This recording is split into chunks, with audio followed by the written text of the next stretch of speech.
warahmatullahi wabarakatuh. Alhamdulillah wassalatu wassalamu ala Rasulillah alladzi la nabiyya ba'dah. Saudara-saudara, khususnya generasi milenial, di edisi ke-25 ini kita sambungkan kembali kajian dakwah Islam transitif.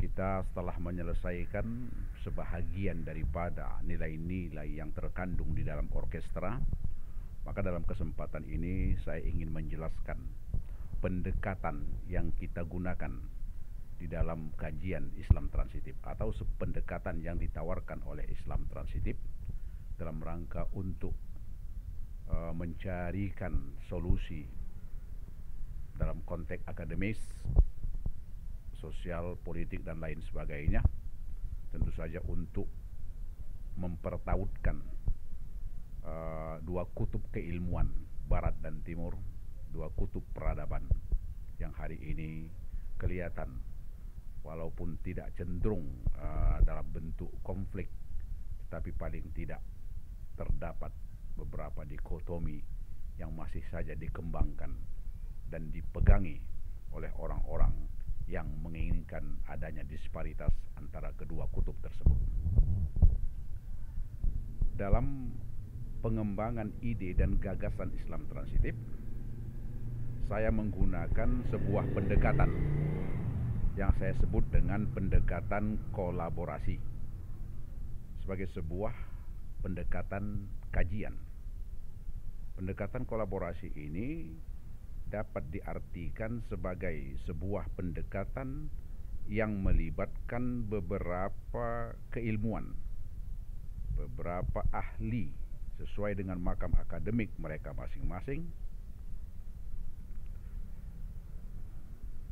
Tentu saja sesuai dengan kepentingannya dalam melakukan kerja-kerja akademik, penelitian misalnya, dalam kerja-kerja sosial budaya,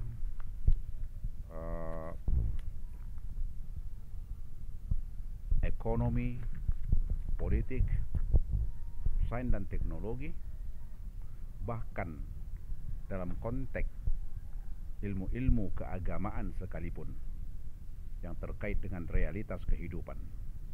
Tentu saja dalam rangka untuk menemukan, memproduksi, merancang, dan yang sejenisnya demi mencapai sebuah tujuan bersama. Nah, saudara-saudara, pendekatan ini sekaligus mempertegas pernyataan bahwa sebuah ilmu pengetahuan tidak dapat berdiri sendiri dan tidak terpisah. Tidak ada dikotomi dalam ilmu pengetahuan antara satu ilmu dengan ilmu lainnya.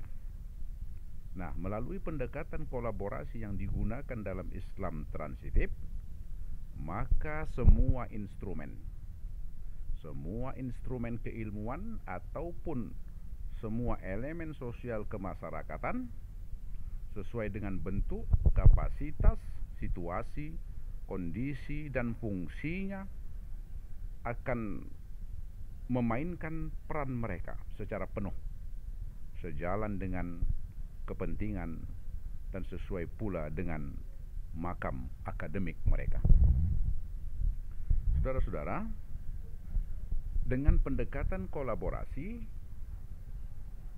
tak ada satu pun elemen yang merasa tertinggal atau ditinggalkan, dan hanya melalui pendekatan kolaborasi akhirnya sebuah simfoni kemanusiaan dapat dirasakan oleh semua orang, walau jelata sekalipun.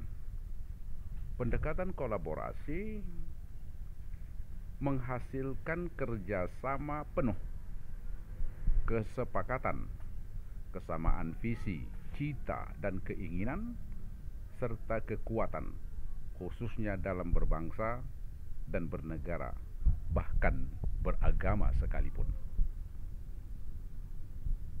Oleh karena itu, aplikasi akademik pendekatan kolaborasi, kajian Islam transitif dilaksanakan ataupun saya sebut dalam bentuk dua perspektif.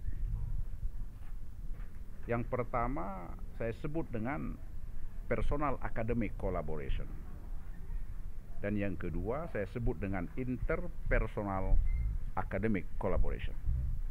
Jadi pendekatan kolaborasi ini dapat digunakan dengan dua bentuk atau metode. Satu adalah kolaborasi akademik antarpersonal, yang kedua adalah kolaborasi akademik yang berada di dalam diri seseorang. Apa yang saya maksud dengan personal academic collaboration adalah merupakan sebuah pendekatan yang menggunakan beberapa disiplin keilmuan yang dimiliki oleh individu-individu yang berbeda dengan makam akademik yang berbeda. Bisa dalam bentuk satu rumpun keilmuan atau dalam rumpun keilmuan yang berbeda. Sebagai contoh, ketika misalnya kita akan melaksanakan penelitian untuk membangun sebuah, katakanlah sebuah perumahan yang dibangun dalam bentuk sebuah kota baru. Misalnya kalau di Sumatera Utara kita akan membangun misalnya itu adalah perumahan kota baru di daerah Brastagi misalnya. Maka untuk memutuskan apakah kota baru yang dibangun tersebut akan memberikan maslahat, manfaat kepada masyarakat, perlu dikaji dengan menggunakan dikaji oleh berbagai disiplin keilmuan. Para ahli mengkaji dimulai dari persoalan ekonomi, persoalan hukum yang terkait dengan pertanahan, persoalan ilmu tanah, mungkin kelabilan tanah, kekerasan tanah, termasuk persoalan-persoalan yang terkait dengan etika, sosiologis, dan filosofis sekalipun. Nah, beberapa ahli dengan keilmuan masing-masing ini akan melakukan kajian-kajian, penelitian-penelitian sesuai dengan metode mereka masing-masing. Dan mereka tidak perlu mengintegrasikan keilmuan mereka dalam melaksanakan penelitian itu. Masing-masing berjalan secara natural saja.